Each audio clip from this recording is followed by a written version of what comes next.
par sa parole de vérité, pour faire de nous comme les prémices de toutes ses créatures. Ta parole est éternelle, alléluia, la bonne nouvelle, alléluia. Ta parole est éternelle, alléluia, la bonne nouvelle, alléluia. Le Seigneur soit avec vous. Et avec votre esprit. Évangile de Jésus-Christ selon saint Marc. Gloire à toi, Seigneur. En ce temps-là, les pharisiens et quelques scribes venus de Jérusalem se réunissent auprès de Jésus et voient quelques-uns de ses disciples prendre leur repas avec des mains impures, c'est-à-dire non lavées. Les pharisiens, en effet, comme tous les Juifs, se lavent toujours soigneusement les mains avant de manger, par attachement à la tradition des anciens. Et au retour du marché, ils ne mangent pas avant de s'être aspergés d'eau, et ils sont attachés encore par tradition à beaucoup d'autres pratiques. Lavage de coupes, de carafes et de plats. Alors les pharisiens et les scribes demandèrent à Jésus: « Pourquoi tes disciples ne suivent-ils pas la tradition des anciens?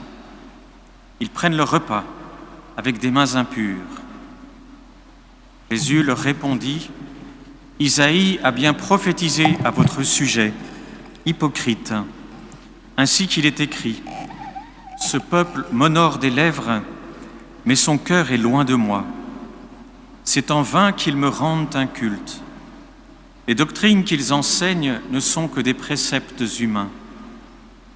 Vous aussi, vous laissez de côté le commandement de Dieu pour vous attacher à la tradition des hommes. » Appelant de nouveau la foule, il lui disait: « Écoutez-moi tous et comprenez bien.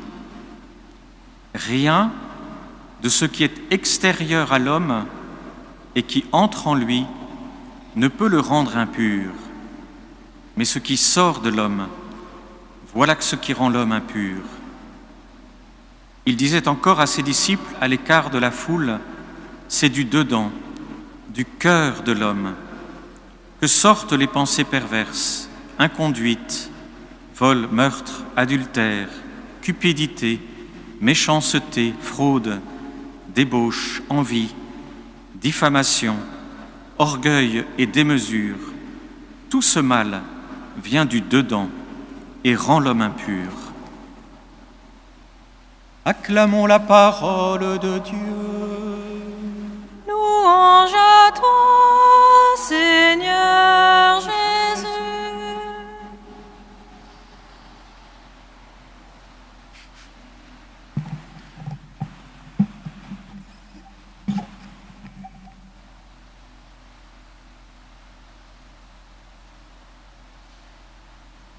Seigneur, qui séjournera sous ta tente? La tente, dans l'Ancien Testament, c'est le lieu de la rencontre. On peut penser aussi à cette parole du prologue de l'Évangile selon saint Jean: « Le Verbe s'est fait chair, il a habité parmi nous. » Littéralement, en grec, c'est « il a planté sa tente parmi nous ». Planter sa tente pour des peuples de nomades, pour des peuples aussi de bergers, c'était un langage fort. Il habite, il demeure, il vit, il partage avec nous. Qui séjournera sous ta tente? Celui qui dit la vérité selon son cœur, qui agit avec justice, qui met un frein à sa langue, ne fait pas de tort à son frère et n'outrage pas son prochain. On a là déjà tout un programme qui finalement reprend d'une manière simplifiée ce que l'on appelle les 10 paroles, que plus communément on connaît sous le nom des 10 commandements, qui sont ces 10 paroles que Dieu a données à son peuple au mont Sinaï et qui ont une profondeur. On peut méditer sur ces paroles. Bien sûr, souvent on les connaît, on s'en sert aussi communément pour faire son examen de conscience, mais elles sont aussi un objet de méditation. Comment comprendre qu'à travers tout cela, à travers toutes ces paroles, il y a une sagesse.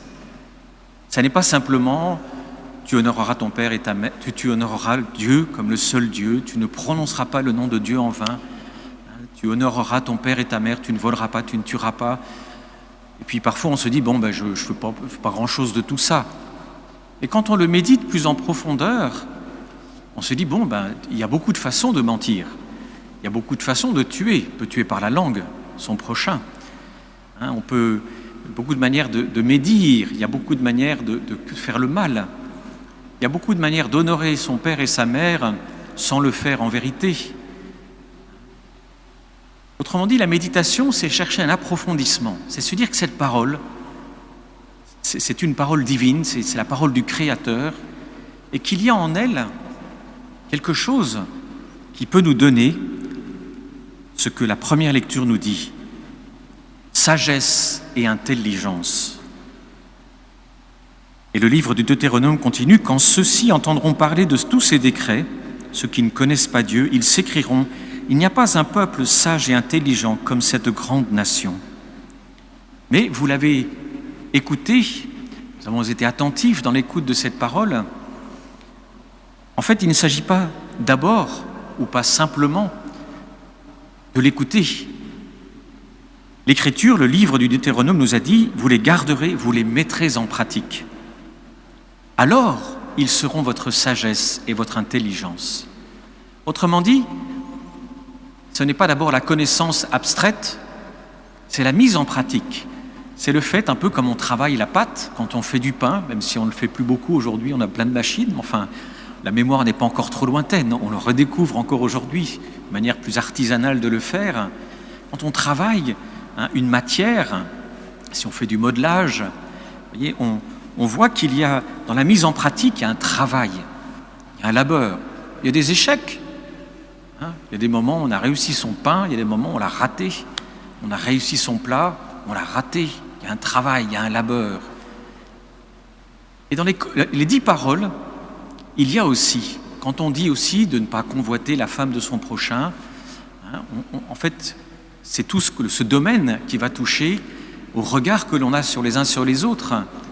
Et au jour de la modernité, où nous avons ce désastre que représente la pornographie, où nous avons ce désastre que représente la circulation sur Internet de toutes sortes d'images qui sont seulement un clic, on voit qu'il y a dans le commandement une profondeur.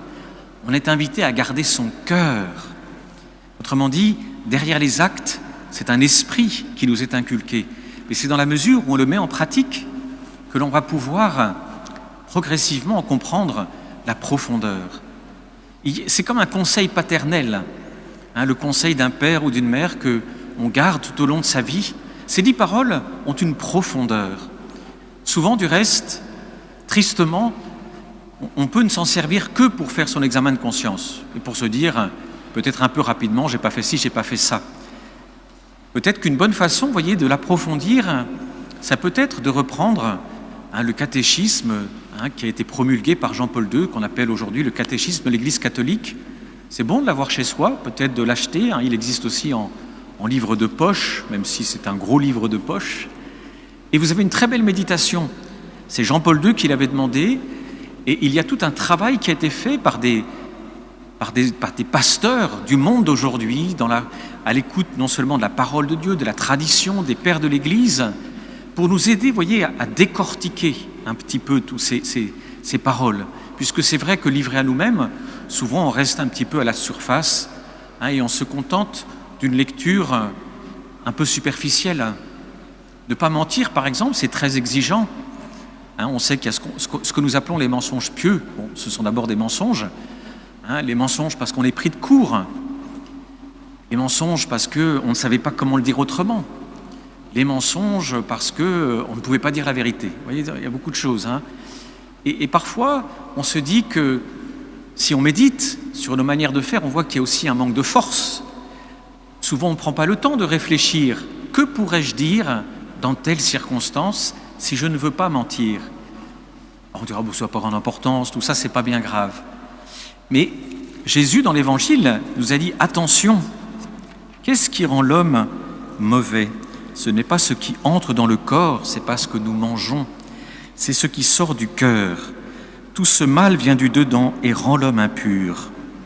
Et donc il y a aussi une impureté, c'est-à-dire le cœur qui est rendu malade par toutes ces petites choses que nous accumulons, dont on se dit elles n'ont pas grande importance. Et la méditation, ça n'est pas pour se culpabiliser.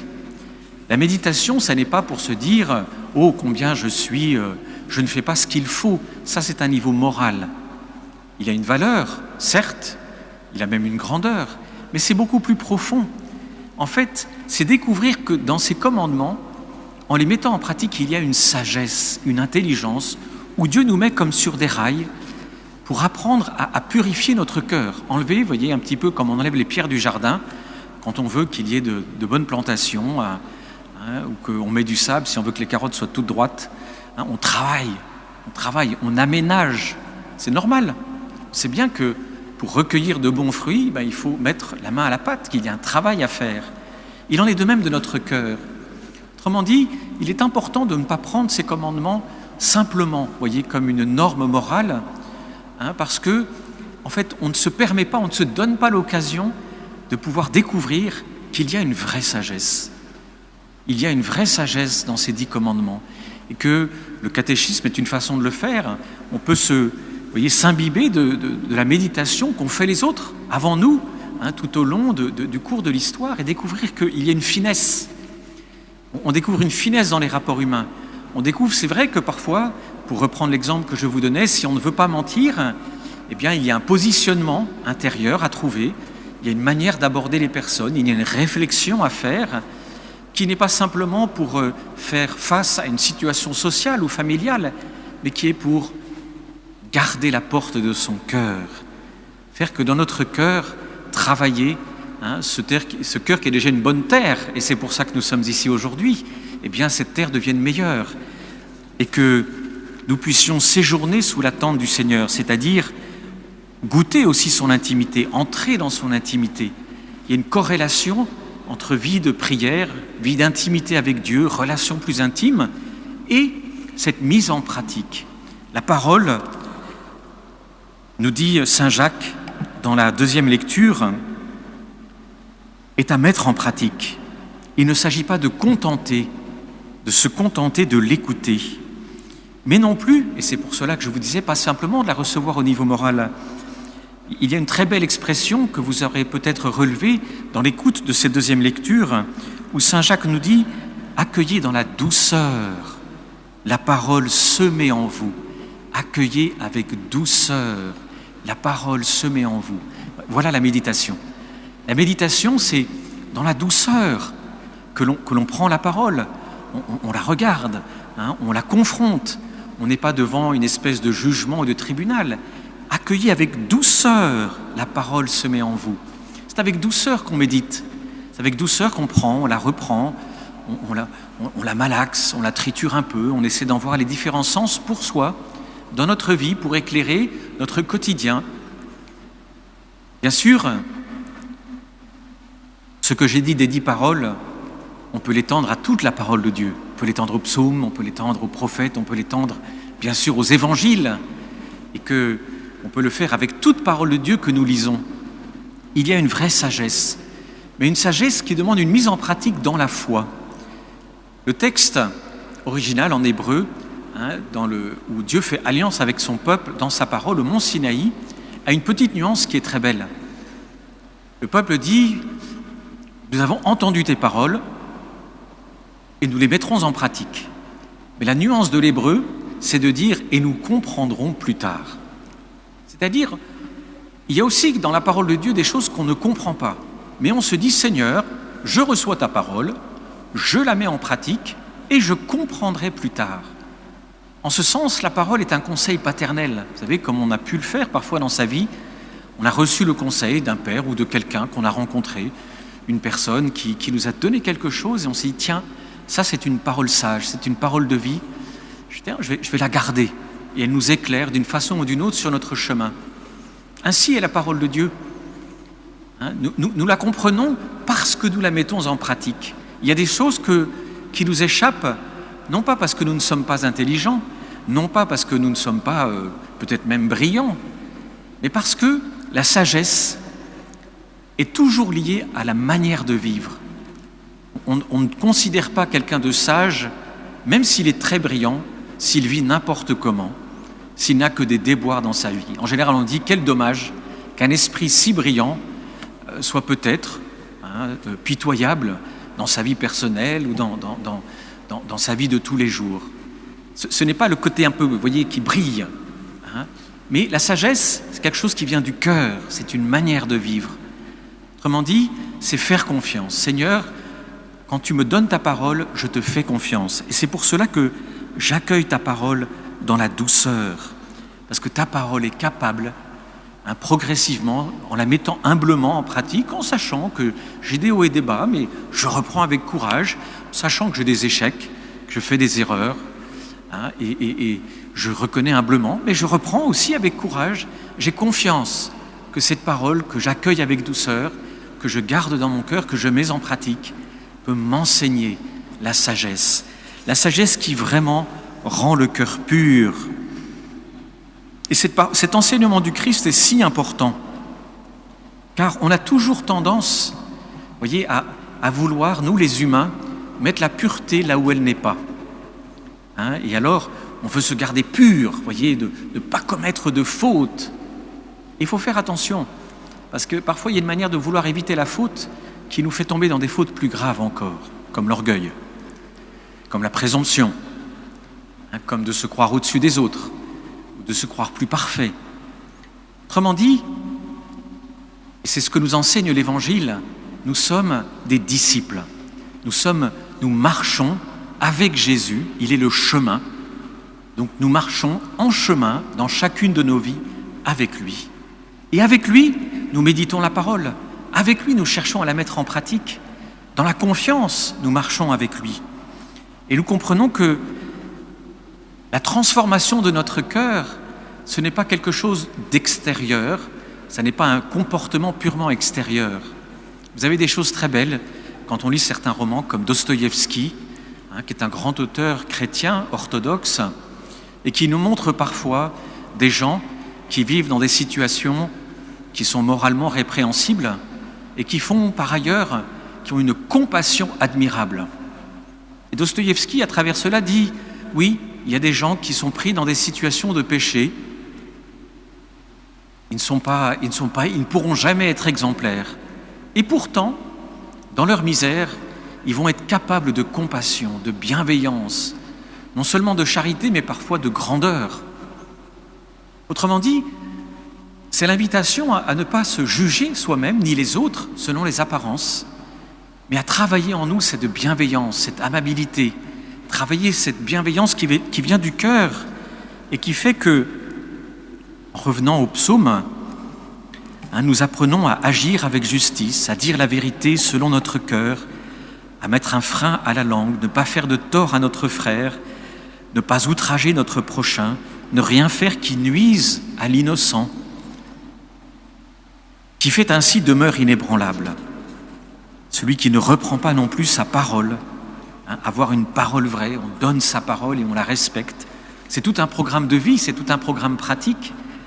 Alors demandons peut-être aujourd'hui l'amour de la parole de Dieu. Accueillir cette parole avec douceur, et avoir soif de la méditer avec simplicité, chacun avec ce que nous sommes. L'Esprit Saint est donné à chacun et à chacune de nous. Chacun et chacune de nous, nous pouvons recevoir la parole avec douceur, la méditer dans l'Esprit Saint et grandir dans une sagesse qui viendra éclairer notre vie et nous aidera dans notre vie à la compassion, à la bienveillance, à la droiture, à avoir une parole droite, à dépasser, vous voyez, tout ce qui relève des concupiscences. Et nous avons confiance que même si c'est un chemin, que même si nous sommes fragiles, la grâce de Dieu nous est donnée. Nous avons les sacrements de réconciliation. Nous avons l'Eucharistie où Jésus se fait notre pain de vie et il se fait le pain de nos âmes. Alors dans cette confiance, demandons cette grâce d'aimer la parole, de la fréquenter, de la garder, de l'accueillir avec douceur et de savoir la méditer pour qu'elle devienne une vraie sagesse dans la vie de chacun et de chacune de nous. Amen.